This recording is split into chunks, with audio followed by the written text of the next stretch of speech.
ગુજરાતના 4 તીર્થ સ્થળ દ્વારકા, ડાકોર, તુલસી શ્યામ, શામળાજી આ ચારે મંદિરોમાં પુષ્ટિ માર્ગીય પ્રણાલી અને શ્રી ગુસાઈજીએ દર્શાવેલ પદ્ધતિ મુજબ શ્રી ઠાકોરજીની સેવા પ્રણાલી ચાલે છે.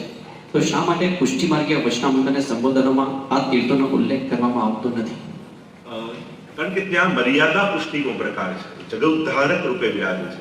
અને આપણે જ્યારે ગાઈએ છીએ, સ્મરીએ છીએ, એ શુદ્ધ પુષ્ટિ પુરુષોત્તમ જે વ્રજલીલાના છે એની ઉપાસના અને આરાધના કરીએ છીએ. અને એટલા માટે આપણે ત્યાં એ વિશેષ પ્રકારે બધું ન ગાતા, જે નિત્ય લીલાઓ છે ઠાકોરજીની વ્રજની લીલાઓ છે એને ગાવાનો વધારે પ્રકાર છે. એટલા માટે આ બધા વંદનીય છે, આરાધનીય છે. ઘણીવાર પ્રસાદ પણ ગમે ત્યાં, કારણ કે ઘણીવાર લોકોનું કયું દ્રવ્ય ત્યાં જાય, સીધું ભગવાનના ધરેલા પૈસાથી પ્રસાદ આપે તો દેવ દ્રવ્ય આદિનો દોષ હોય છે. એટલા માટે વંદન કરીએ, સ્મરણ કરીએ અને આપણે ત્યાં પુષ્ટિ પુરુષોત્તમની લીલાનું ગાન કરીએ. આપશ્રીએ જણાવ્યા મુજબ આપણે સૌપ્રથમ હિન્દુ છીએ, ત્યારબાદ પુષ્ટિ માર્ગીય વૈષ્ણવ. તો પછી આપણા બાળકોને શા માટે હિન્દુ ધર્મના ફંડામેન્ટલ્સ બ્રહ્મા, વિષ્ણુ અને મહેશ અને વિવિધ ભગવાનની સમજ આપવામાં આવતી નથી? ઇનફેક્ટ આ દેવી દેવતાઓના નામના ઉલ્લેખનો પણ ગંભીર અપરાધના ભાવથી ટ્રીટ કરવામાં આવે છે. શું આ રૂઢિચુસ્ત વલણ બદલવાની જરૂર છે? શું આપ શ્રી માનો છો કે ભારતથી બહાર ન્યુઝીલેન્ડમાં રહેતા હોઈએ અને પ્રસંગોપાત શ્રી સત્યનારાયણની કથામાં જવાનું થાય તો પ્રસાદનો અનાદર કરી ના પાડીને ચુસ્ત પુષ્ટિ માર્ગીય બનવાનો દાવો કરવો જોઈએ, જ્યારે આપણે બહારની હોટલમાં ડિનર સહર્ષ લેતા હોઈએ છીએ? એટલે આમાં ન્યુઝીલેન્ડ હોય કે ઇન્ડિયા હોય એનો ફરક નથી. મૂળ વાત છે દેવતાઓ તો બધામાં છે.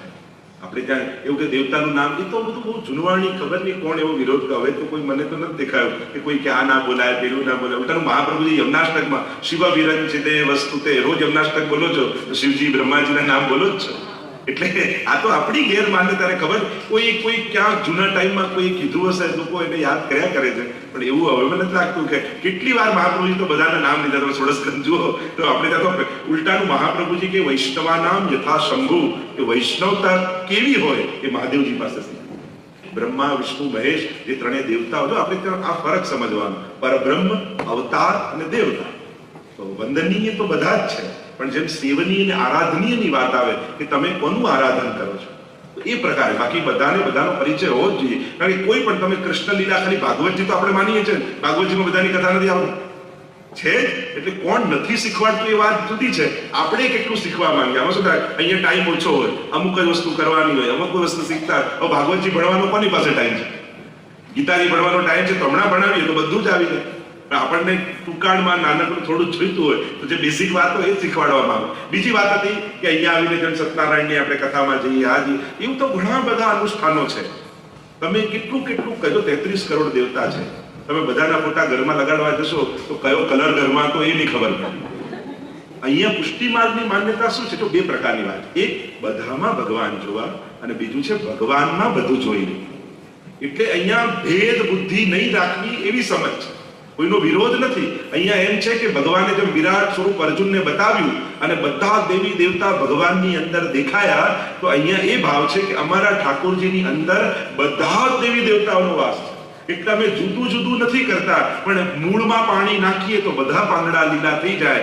એ ન્યાય અમે ઠાકોરજીને પ્રસન્ન કરીએ તો બધા દેવી દેવતા અમારા પર પ્રસન્ન થઈ જાય. જેમ દેવકીજીના ગર્ભમાં પ્રભુ આવ્યા તો બધા દેવતાઓ આવીને પુષ્પ વર્ષા કરી, એમ જેના ઘરે ઠાકોરજી બિરાજે છે એને ત્યાં બધા દેવી દેવતાઓનો વાસ આપડે થઈ જાય અને બધા આશીર્વાદ આપીને જાય. તો આ ફિલોસોફી રાખી. કારણ કે કેટલું બધું તમે એક કરશો મહાદેવ તો ભાઈ કેવા બ્રહ્માજી નથી, પછી કે આનું નથી કરતા, પછી કે આમનું સાંઈ બાબા નથી કરતા, પછી કે આજરામ બાપા નથી કરતા, પછી કે આનું. હવે કેટલાનું માણસ કરી શકે?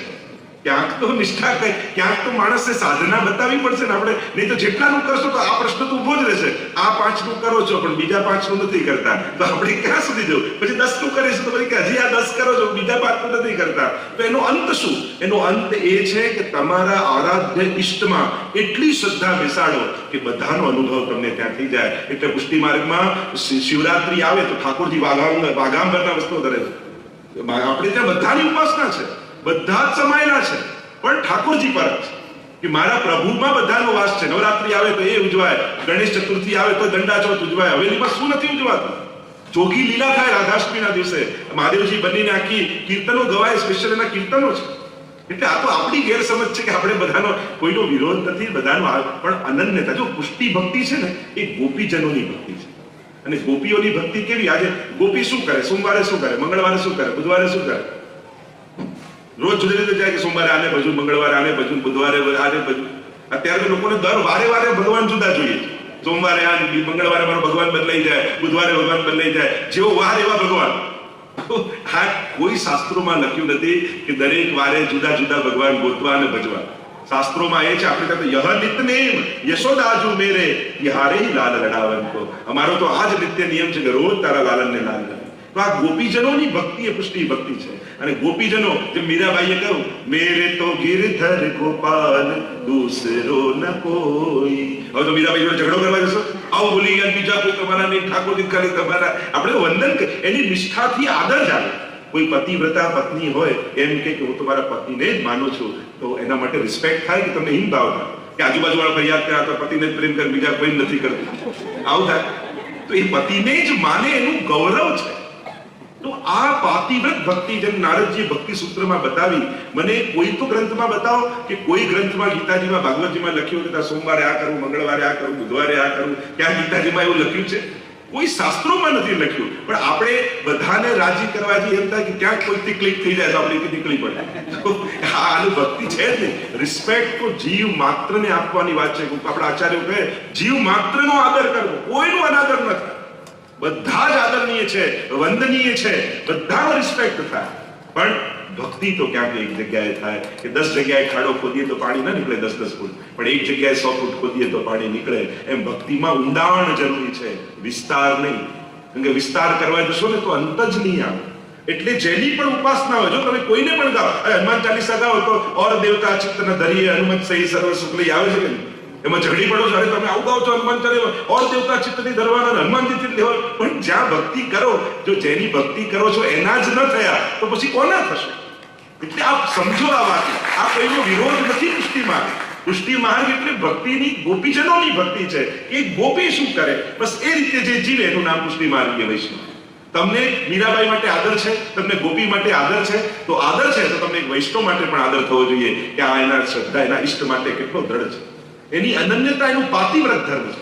અને કીધું કે પેલો પ્રસાદ, તો કોઈનો અનાદર નહીં કરવો. કોઈ પ્રસાદ આપ્યો લઈ લે, પણ પાતિવ્રત ભક્તિ છે ને, એટલે પાતિવ્રત ભક્તિમાં શું થાય કે કોઈ કન્યા પરણીને ઘરે આવે તો જેઠ હોય, દિયર હોય, સસુર હોય, પણ એઠું તો પતિનું જ લે, બાકી બધાનો આદર જરૂર રાખે. તેમ પાતિવ્રત ભક્તિ હોવાને કારણે ઠાકોરજીનું ધરેલું લઈએ, પણ ક્યારેય કોઈનું અનાદર ન કરાય. બીજું ભલે લઈ લે, પણ કોઈનું ઉચ્છિષ્ટ તો કેવલ પ્રભુ. કારણ કે બ્રહ્મ સંબંધ દ્વારા આપણે શરણાગત થઈએ. જેમ કોઈનો વિવાહ થાય ને કોઈની સાથે, તો આ પણ અલૌકિક વિવાહ માનવામાં આવે છે કે તમારો આ જીવાત્માનો ભગવાન સાથેનો અલૌકિક વિવાહ એ તમારું બ્રહ્મ સંબંધ છે. કે આજથી તમે ઠાકોરજીના થયા અને તમે આવી પાતિવ્રત ભક્તિ, નારદજીના શબ્દોમાં કહું છું, આ મારા ઘરનો નથી કાઢતો, તમે હોય તો શાસ્ત્રોમાં બતાવું. નારદ ભક્તિ સૂત્ર જુઓ, ગીતાજી જુઓ, ભાગવતજી જુઓ, આ બધા ગ્રંથોમાં પુષ્ટિ માર્ગીઓ કોઈ ઘરેથી નથી કાઢી. શાસ્ત્રોક્ત ભક્તિ કરીએ છે એટલા માટે એટલે આ બધા વિવેક છે. એને છે ને લૌકિક બુદ્ધિએ નહીં જોવા કે આનું તમે આમ ના કર્યું, પેલાનું ના કર્યું, ફલાણાનું ના કર્યું. તો આમાં કોઈનું અહિત કરવાનું નથી, કોઈનું અપમાન કરવાનું નથી, પણ આપણા ઠાકોરજીમાં બધાનો વાસ છે એવો ભાવ રાખી એમનું નમન કરીએ. મૂળમાં પાણી નાખીએ છે તો બધા પત્તા લીલા થાય. એમ જે ભગવાનને ભજે છે એના પર બધા દેવી દેવતાઓ પ્રસન્ન થાય છે. તમે શાસ્ત્રોમાં જોયું, ગીતાજીમાં જોઈ લો, તમે જેને ભજો એને પામો અને મને ભજનારો મને પામે છે. એ પ્રભુની સ્પષ્ટ વચનો છે. યો યો યામ યામ તમ ભક્ત શ્રદ્ધા અર્ચિત વિચ્છતિ. ક્યારેક ગીતાજી ઉપર જોઈશું ત્યારે ખ્યાલ આવશે કે કેવું આખું એક સુંદર રીતે ભગવાને બધું બતાવેલું જ છે. આપણે વાંચતા નથી, આપણે મૂળ ધર્મ ગ્રંથો જોતા નથી અને એટલા માટે કન્ફ્યુઝન પેદા કરીએ છીએ. આવું કેમ, પેલું કેમ. પણ મૂળ ધર્મ ગ્રંથો વાંચીશું તો કોઈ ભેદ નથી, દરેકને આદર છે, દરેકને રિસ્પેક્ટ છે. પણ જો તમારે ભક્તિ જ કરવી છે તો પછી ભગવાનના થવું પડશે. પ્રભુના થઈને એની ભક્તિ કરશો તો એનો અનુભવ કરી શકશો. બાકી વ્યવહાર કરવો છે, બધાને સારું લગાડવું છે, તો પછી ક્યાંય કમી નથી. આપણે ત્યાં તો શાસ્ત્રોમાં જો આ જેમ આપણે ત્યાં સર્વધર્મ મંદિર હોય છે, એ પણ વેસ્ટર્ન કલ્ચરની દેન છે. તમે જૂના જેટલા પણ મંદિરો જોશો તો એમાં બધા ભગવાન ક્યાંય ભેગા નહીં હોય. તમે જો પ્રાચીન જેટલા પણ, એ શિવજીનું હશે તો શિવજીનું જ હશે, એ વિષ્ણુનું હશે તો વિષ્ણુનું જ હશે, એ ગણપતિનું હશે ગણપતિનું જ હશે. આ તો જેમ જેમ લોકો બહાર જતા ગયા, સમુદાય ઓછો હોય, બધા એક સાથે ભક્તિ કરી શકે એટલા પ્રકારની વ્યવસ્થા છે. આ એક વ્યવસ્થા ઊભી કરવામાં આવી છે કે આપણે બધા ભક્તિ કરી શકીએ એક જગ્યાએ. બાકી શાસ્ત્રો, તમે જેનું આરાધન કરો છો એની પૂર્ણ નિષ્ઠાથી આરાધન કરો અને ભગવાનને માનનારો, બધાને પ્રેમ કરનારો હોય જ એ ક્યારેય કોઈનો વિરોધ કરનારો ન હોય, એટલે ક્યારેય કોઈ દેવી દેવતાનો વિરોધ કરવો નહીં. બધા જ આદરણીય છે, સન્માનનીય છે. મહાપ્રભુજી પોતે પૃથ્વી પરિક્રમા કરવા પધાર્યા અને જે જે તીર્થોમાં પધાર્યા એ દરેક મંદિરોમાં જઈને વંદન કર્યા છે મહાપ્રભુજી. અને એટલા માટે ક્યારેય કોઈ એવી ગેરસમજ નહીં રાખવી ને કોઈનું પણ અનાદર, જીવ માત્રનું અનાદર નહીં કરવું. તો દેવી દેવતાઓ તો બધા વંદનીય છે. મહાપ્રભુજી તો 16 દિનમાં અનેક વાર નામ લીધા છે, એટલે હવે એવું તો કોઈ મને તો નથી દેખાતું કોઈ નામે ના લેતું હોય. એ ક્યાંક કોઈ એવી વાયકા પુષ્ટિ માર્ગમાં નીકળી ગઈ છે કે નામે ન લે, પણ કદાચ હોય બી તો બધું છોડી દેજો. પુષ્ટિમાર્ગ વૈષ્ણવજન તો તે સર્વમ સહુને વંદે, નિંદા ન કરે કેની રે. જે સર્વને વંદે, જે સદાય જેના હાથ વંદન, તેના હાથથી વંદન, માથા પર પ્રસાદી ચંદન અને નંદ નંદન ને સદાય એ થઈને રહે, એ તો વૈષ્ણવ છે. એટલે ખાસ વિચારને સમજજો. અહીંયા કોઈ ભેદ આદિ નથી. આ એક ભક્તિનો પ્રકાર છે, આ એક સાધના છે. અને સાધનામાં જેમ જેમ હવે પુષ્ટિમાર્ગી ક્યાંય બહારનું ન લે તો લોકો વિરોધ કરવાનો, પણ કોઈ હવે યોગામાં જોડાયો કે ના હું તો બોઇલ ફૂડ લઉં છું ક્યાંય બહારનું, તો આપણે સારું કે બહુ સારો, આ લોકો તો કેટલા અવલોકન છે. આપણે હાથ ધોવાનું કહેતા તો લોકો ખીજાતા. હવે તેંડુલકરને બ્રાન્ડ એમ્બેસેડર બનાવે, વોશ યોર હેન્ડ. મોટા ભાગની બીમારીઓ હાથ ના ધોવાથી થાય છે. એટલે ઇન્ડિયામાં ટીવીમાં કરોડો રૂપિયા ખર્ચીને ચેનલોમાં એડ આપવી પડે છે. અને અમે પુષ્ટિ માર્ગીઓ 500 વર્ષથી કઈ થાકી ગયા. ત્યારે કોઈ વાગા બધા તો વેદિયા, આ બધા તો જુનવાણી, એ બધું ફરી ફરીને નવા રૂપમાં આવે તો આપણને ગમે છે. એ જ જૂની રીતે કહીએ તો ઓર્થોડોક્સ લાગે છે.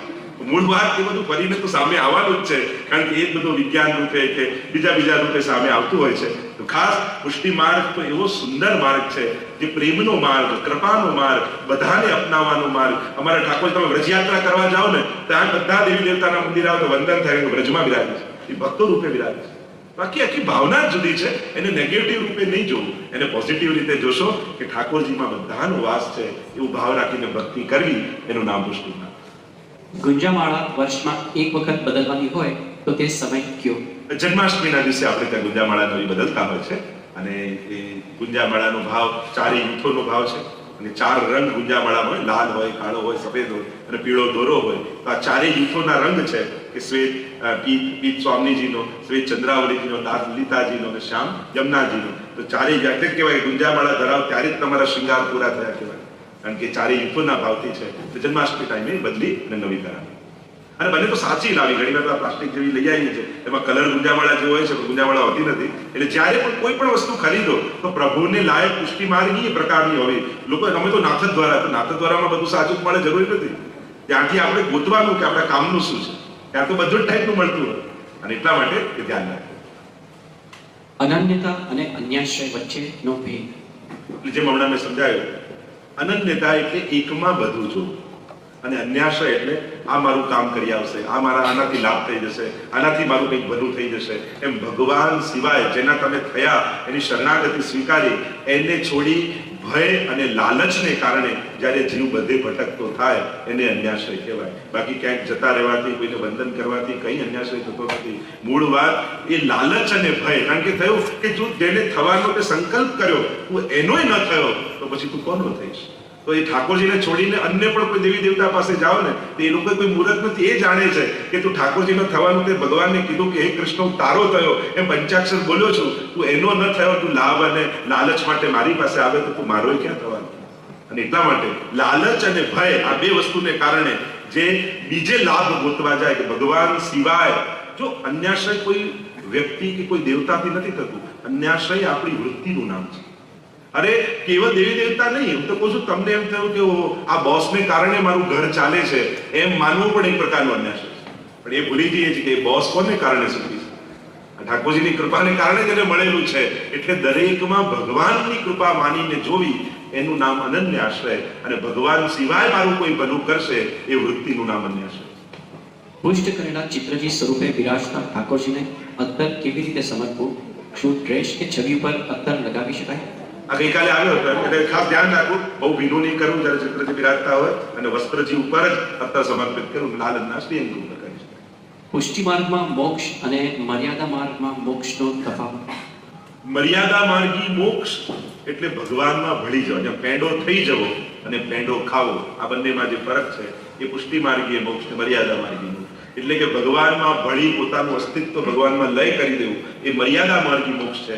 અને આપણે ત્યાં તો મોક્ષની વૃત્તિ કહ્યું, મોક્ષ કૃષ્ણસ્ય ચેત ધ્રુવમ, કે આ ચિત્ત અહંતા મમતાને છોડી ચિત્ત ભગવાનના ચરણોમાં લાગી જાય, એમની સેવામાં લાગી જાય, આ જ પુષ્ટિ માર્ગીય મોક્ષ છે. કે અમે તો અહર્નિશ અખંડ ભગવત સેવામાં અમારું મન લાગીએ, એટલે મોહનું મરવું એ જ મુક્તિ છે પુષ્ટિ માર્ગમાં. કે મારો સાંસારિક મોહ મરી જાય અને ભગવત અનન્ય આસક્તિ જાગી જાય, એ પુષ્ટિ માર્ગીય મોક્ષ. પુષ્ટિ માર્ગમાં ગોલોક અને ભૂતળનો તફાવત શું છે? એટલે ભૂતલમાં જેમ સંસાર છે, આપણે લૌકિક દેહથી જીવીએ છીએ, અને ગોલોકધામ એ પ્રભુનું અખંડ લીલાધામ છે, કે જ્યાં બધા આધિ દૈવિક સ્વરૂપ. એટલે જ આપણા વાર્તા સાહિત્યમાં 3 જન્મની વાર્તા આવે છે. એમાં પહેલો જન્મ કયો કે લીલામાં ગોલોકધામમાં જે દરેકનું એક સખી સ્વરૂપ છે માનવામાં, કે આપણે બધા ઠાકોરજીના ગોપીજનો છે, અને એ ગોપીજનોનું ગોલોકમાં જે આપણું સ્વરૂપ છે, અને ત્યાં પ્રભુની જે અખંડ લીલા થઈ રહી છે, એ ગોલોકધામ પ્રભુનું છે. અને આપણા ઘરે, આપણે ત્યાં આપણા ઘરે ઠાકોરજીને પધરાવી અને જે ભાવ કહીએ એ નંદાલયનો ભાવ છે, કે નંદ બાબાના ઘરે ઠાકોરજી પ્રગટ થયા અને ત્યાં યશોદાજીને ગોપીજનો જે રીતે સેવા કરતા, એ આપણું ભૂતલની સેવા. ભાગ્ય સૌભાગ્ય શ્રી યમને જુદે. શ્રી યમુનાજી ની આ સ્વરૂપ પુષ્ટિ માર્ગમાં વિશેષ રૂપે આરાધ્ય છે. અને પ્રત્યેક વૈષ્ણવને પ્રાય યમુનાજી માટે વિશેષ ભાવ. આપણે ત્યાં 2 માં કહી છે, એક પ્રભુની માં યશોદાજી અને બીજું ભક્તની માં શ્રી યમુનાજી. સ્વભાવ વિજયો ભવેત વદતિ વલ્લભ શ્રી હરિ. અકરાણી ત્રીજના દિવસે ત્યારે મહાપ્રભુજી ગોકુલમાં પધાર્યા છે, અને કલકલ કલકલ વહેતા યમુનાજીના તટ ઉપર સહજ દમલાજી સાથે ચર્ચા કરતા મહાપ્રભુજીના મુખમાંથી શબ્દો નીકળ્યા, દમલા અમે ઠકરાણી ઘાટ કોણ છો ઓર ગોવિંદ ઘાટ કોણ છો. અને એટલામાં યમુનાજીના જલમાં કંઈ કળકળાટ થયો અને ભ્રમરો પડવા લાગ્યા, અને 16 વર્ષ યુવતી સ્વરૂપ શ્રી યમુનાજી પ્રગટ થયા. હાથમાં કમળની છડી લઈ પધારીને મહાપ્રભુજીને બતાવી, આ યમુના ગોવિંદ ઘાટ, ઠકરાણી ઘાટ. અને એ સમયે જે યમુનાજીના અલૌકિક દર્શન મહાપ્રભુજીને થયા, અને ત્યારે એ દર્શન કરીને મહાપ્રભુજીના મુખમાંથી શબ્દો સરી પડ્યા, નમામિ યમુનામ સકલ સિદ્ધિ હેતુમુલા. એવા શ્રી યમુનાજી, યમુનાષ્ટક પ્રગટ થયો. અને યમુનાજીના ગુણગાન, કારણ કે યમુનાજીનું આરાધન તો અનેક જગ્યાએ છે, પણ આપણે ત્યાં જે ચિત્રજી યમુનાજીનું બિરાજે છે એવું આરાધન બીજે નથી. કારણ કે બીજે બધે આધ્યાત્મિક સ્વરૂપનું આરાધન છે, આપણે ત્યાં આધિ દૈવિક સ્વરૂપનું, સખી સ્વરૂપનું આરાધન. બીજી જગ્યાએ દેવી સ્વરૂપનું આરાધન છે, અને આપણે ત્યાં સખી સ્વરૂપનું આરાધન છે. કારણ કે વ્રજની સખી છે, અને એ નિમિત્ત બની એની કાનીથી આપણો પણ વ્રજ લીલામાં પ્રવેશ થશે, જે સંયોગીની શક્તિ રૂપ છે, જે પ્રભુમાં પ્રેમ આપનારા છે. કારણ કે દુનિયામાં સુખ આપનારા ઘણા છે, ભગવત પ્રેમ આપનારા તત્વો કેટલા? જો ભગવત ભાવ એ તો ભગવત કૃપાથી, યમુનાજીની કૃપાથી જ મળે. એ કોઈ એમ નથી કે આ મંત્ર કરો તો વધારે ભાવ થઈ જાય. તો બાયપાસ કરાવતું નાટ ખોલ્યું તેમ કે ડોક્ટર ખોલ્યું છે તો કિલો પ્રેમ નાખી દીધો, એમ પ્રેમ પ્રાપ્ત થાય. એ તો ભગવત કૃપા થકી જે ભાગ્યશાળી હોય એના જ હૃદયમાં ભગવાન માટે પ્રેમ આવે. આ તમારા સૌભાગ્યનું સૌથી પહેલું પ્રતીક છે. ગત જન્મના કેટલાય પુણ્યો કર્યા હોય ને, ત્યારે ભગવાન માટે ભાવ હૃદયમાં સરસ આવે. એમને એમ નથી આવતું. જો ધંધો કરવા જાવ ને તો રોકાણ માટેની તો મૂડી જોઈએ. એમ નવા પુણ્યો જેને કરવા હોય ને એના માટે જૂના પુણ્યો હોવા જોઈએ. બાકી આ હાથથી પુણ્યો થાય એમ નથી, આ મુખમાંથી ભાવ ભગવત નામ નીકળે એમ નથી. ક્યાંક કોઈક જન્મના આપણા પુણ્યો સંચિત થયા હોય, અને એને કારણે આ હાથથી સત્કર્મો થતા હોય છે. ભગવાને આંખો બધાને આપી છે, પણ દરેકની આંખોને દર્શન નથી મળતું. ભગવાને હાથ બધાને આપ્યા છે, પણ દરેક હાથને સેવા નથી મળતી. ભગવાને પગ બધાને આપ્યા છે, પણ દરેકના પગ ભગવત કાર્યોમાં નથી દોડી શકતા. આપણે ભાગ્યશાળી છીએ કે ભગવાને આપણને એવી આંખો આપી છે જેનાથી રોજ ભગવત દર્શન થઈ છે. પૈસા બધાને આપ્યા હોય, પણ દરેકનું દ્રવ્ય ભગવત કાર્યમાં ખર્ચી નથી શકાય. જો સત્કર્મો, પુણ્યો ને ભક્તિ કરવા માટે પણ ગતજન્મના પુણ્યો છે. સુચિનામ શ્રીમતામ કે ભગવાન તો ગીતાજીમાં કહે છે કે જ્યારે કોઈ ભક્તિ કરનારો એના જીવનને છોડે છે તો આવતા જન્મમાં પણ હું એને એવું પરિવાર, એવું ઘર આપું છું કે જ્યાં એવા લોકો રહેતા હોય જ્યાં મારી ભક્તિ એને સુગમ થઈ જાય. જો આ તો બાળકોને પણ એ જ કહેતો હતો કે તમે બહુ પુણ્યો કર્યા હશે, ભાગ્યશાળી હશો કે તમને એવા ઘરમાં જન્મ મળ્યો છે જ્યાં ભગવાનની ભક્તિ કરવાની બધી ફેસિલિટીઓ તમને મળી છે. એ પણ નસીબની વાત, ભાગ્યની વાત છે, ઠાકોરજીની કૃપાની વાત છે. મેં તો કેટલી જગ્યાએ ઘર એવા જોયા, પેલા બહેન યા કોઈ ભાઈ એટલી ભક્તિ કરવા ઈચ્છતા હોય પણ એટલા પ્રતિબંધો ઘરમાંથી આવતા હોય કે એના મુખમાં ભગવાનનું નામ ના લે છે. એવા પણ સંજોગો હોય છે. તો ઠાકોરજી તમને એવું ઘર આપ્યું છે, એ તમારું સૌભાગ્ય છે કે તમને એવા ઘરમાં રહો છો કે એવા જન્મ મળ્યો કે પરણીને આવ્યા કે રહો છો એવા લોકોની સાથે કે જ્યાં ભક્તિ કરવાની સુગમતા તમને મળે. આ કૃપા વગર સંભવ નથી. અને એટલા માટે આ બધા સત્કર્મો કરવા, આ ભક્તિ કરવી એ પણ સૌભાગ્યની વાત.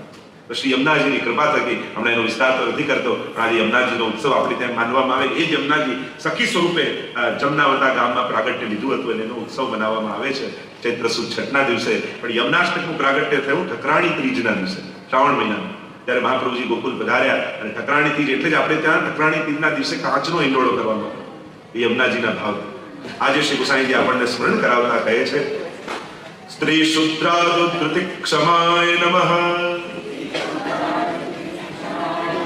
સ્ત્રી શુદ્રાદુદ્ધૃતિ ક્ષમાય નમઃ. આ સ્ત્રી અને શુદ્રનો ઉદ્ધાર કરવા વાળા છે. જો આથી 500 વર્ષ પૂર્વ સમાજની જે વ્યવસ્થા હતી અને ત્યાં મંદિરોમાં શુદ્રોને પ્રવેશ ન મળતો, સ્ત્રીઓને સેવાનો અધિકાર ન મળતો. હવે સમાજમાં આ બધી વાત થાય છે, પણ આ વાત મહાપ્રભુજી તો 500 વર્ષ પહેલા કરી. હવે સ્ત્રીઓ શુદ્રોના ઉદ્ધારની વાત સમાજમાં ચાલી છે.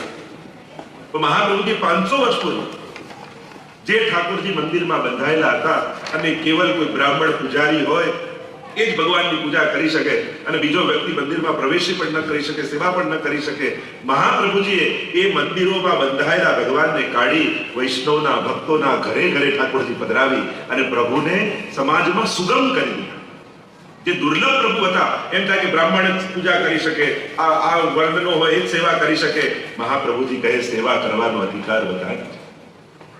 અને એટલા માટે આપણે ત્યાં સ્ત્રી અને શૂદ્રોને પણ અધિકાર શ્રી મહાપ્રભુજી આપ્યો, એમનો પણ ઉદ્ધાર કર્યો. કારણ કે વેદમાં જ્યારે આ અધિકાર નતો મળ્યો, પણ એ જ વેદમાં રહેલા પ્રભુને એમની ગોદમાં આપી અને બહેનો પણ ભગવત સેવા કરતા થયા અને એમને પણ ભગવત સેવા કરવાનો અધિકારની પ્રાપ્તિ શ્રી મહાપ્રભુજીએ કરાવી છે. એટલે સ્ત્રી શુદ્રાદુદ્ધૃતિ ક્ષમાય નમઃ, કે આ સ્ત્રી અને શૂદ્રોનો ઉદ્ધાર કરવા વાળા. આપણે ત્યાં વાર્તા સાહિત્યમાં તમે જુઓ તો અનેક પ્રસંગો આવે. ચૌડાની વાર્તા આવે છે, એ ગુજરીબાઈની વાર્તા, ચમાર વૈષ્ણવની વાર્તા આવે છે. 252ની વૈષ્ણવમાં ચમાર હતો, દ્વારિકામાં રહેતો, ચાવડાનું કામ કરતો. અને ગુસાઈજી એકવાર દ્વારિકા પધાર્યા અને અલૌકિક પુરુષોત્તમ સ્વરૂપે ગુસાઈજીના દર્શન એને થયા. શરણે ગયો ગુસાઈજીની પાસે, કહ્યું કે મને શરણે લો ને મને ભક્તિનું દાન કરો, ભગવત સેવાનું દાન કરો. ત્યારે ગુસાઈજીએ કહ્યું તને શરણે લઉં, પણ એક વચન આપ, તું આજ પછી જીવ હિંસા નહીં. અને એને વચન આપ્યું, જો આપ મને શરણે લેતા હો તો આપને વચન આપું છું કે ક્યારે જીવ હિંસા નહીં. અને જ્યાં શરણે ગયો, સેવા પધરાવી દીધી અને એવું આદર્શ વૈષ્ણવી જીવન જીવવા લાગ્યો એ ગામમાં રહેલા બ્રાહ્મણોને ઈર્ષા થવા લાગી કે આ છે શુદ્ર સાધારણ ચમાર જીવ અને બ્રાહ્મણોની જેમ રહે છે. રાજાને જઈને ફરિયાદ કરી કે દૂધમાંથી છાશ થાય પણ છાશમાંથી દૂધ ન થઈ શકે, બ્રાહ્મણ શુદ્રની જેમ રહી શકે પણ શુદ્ર બ્રાહ્મણની જેમ કઈ રીતે રહી શકે. રાજા દરબારમાં બોલાવ્યો ચમાર વૈષ્ણવને, પૂછ્યું આ બ્રાહ્મણો કહે કે દૂધમાંથી છાશ થાય પણ છાશમાંથી દૂધ ન થઈ શકે. ત્યારે પેલા ચમાર વૈષ્ણવે કહ્યું કે જો ગુરુ ગુસાઈજીની કૃપા થાય ને તો છાશમાંથી એ દૂધ થાય. પ્રમાણ કરીને બતાવો. અને દૂધનો લોટ, છાશનો લોટો મંગાવ્યો રાજાએ અને પેલા ચમારના હાથમાં આપ્યો. હાથમાં લઈને ગુસાઈજીનું સ્મરણ કર્યું ને કહ્યું તો મારો સાચા અર્થમાં ઠાકોરજી સ્વીકાર કર્યો હોય તો આપનો પ્રબળ પ્રતાપ આજે આ રાજાને બતાવો. છાશનો લોટો આપ્યો રાજાને અને રાજાએ ઘૂંટડો ભર્યો. મીઠા મધ અમૃત જેવા દૂધનો સ્વાદ એને આવ્યો અને પ્રમાણિત કરીને બતાવ્યું જો ગુરુની કૃપા થાય તો છાશનું દૂધ થઈ શકે. તો આમ આવા સ્ત્રી શુદ્રોનો ઉદ્ધાર કરવા વાળા પણ શ્રી મહાપ્રભુજીને ગુસાઈજી છે. કેવા કેવા જીવોનો, અરે કેવા સ્ત્રી શુદ્રોની પશુ પંખીઓનો પણ ઉદ્ધાર કર્યો. ગુસાઈજીનો એવો નિયમ હતો કે રોજ જો એક જીવને ઠાકોરજીની શરણે ન મોકલે તો અન્ન જળ લેતા નહીં. એવો નિયમ. એકવાર હંસ અને હંસલી હતા, એમને ભગવત નામ સંભળાવ્યું અને જ્યાં ભગવત નામ સંભળાવ્યું તો એમની બુદ્ધિ એવી નિર્મળ બની, એમને થયું કે આ દેહમાં, પક્ષી દેહમાં આપણે શું સેવા કરી શકીએ.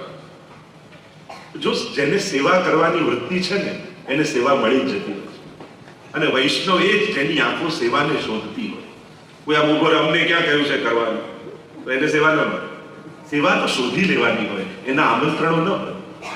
સેવા એ વૈષ્ણવની પ્રવૃત્તિ નથી, સેવા એ વૈષ્ણવની વૃત્તિ છે. એને કોઈ પ્રવૃત્તિ, એક્ટિવિટી ન માનો, નહીં તો થાકી જશો. સેવા એ વૈષ્ણવની વૃત્તિ છે. એ વૃત્તિ જ્યારે બની જાય ને તો એમાં જીવને આનંદ આવે. પ્રવૃત્તિ માનીને કરશો તો થાકી જશો, કંટાળી જશો. પણ એ કરતા કરતા સેવા જ્યારે તમારી વૃત્તિ બની જશે તો એ તમારો આનંદ બની જશે. તો સેવા એ જ. અને સેવા ક્યારેય પણ નાની મોટી નથી હોતી. ઘણી વાર લોકો આને તો અંદરની સેવા મળી, અમને બહારની મળી, આને શિંગારની મળી, અમને બુહારીની મળી. ક્યારે પણ સેવા શબ્દની આગળ કોઈ પણ વિશેષણ ન લગાડતા કે આ નાની મોટી અંદરની બહારની. સેવા એ સેવા છે. સેવા શબ્દ પોતાનામાં પૂર્ણ છે, એને કોઈ વિશેષણની જરૂર નથી, આગળ એની પાછળ કોઈ નામ લગાડવાની જરૂર નથી. જે પણ મળી એને જો નિષ્ઠાથી કરે તો એને એમાં જ ઠાકોરજીનો અનુભવ થાય. પણ એમ થાય કે પોતાને મળેલી સેવા છોડીને આગળ આવવા જાય તો અહીંયાનો ના રહે, ત્યાંનો ના રહે. તમને લાઈનમાં ઉભા રાખવાની સેવા મળી તો એ રીતે જ ઉભા રહો કે મને ઠાકોરજી મળશે ને તો આ લાઈનમાં જ મળશે.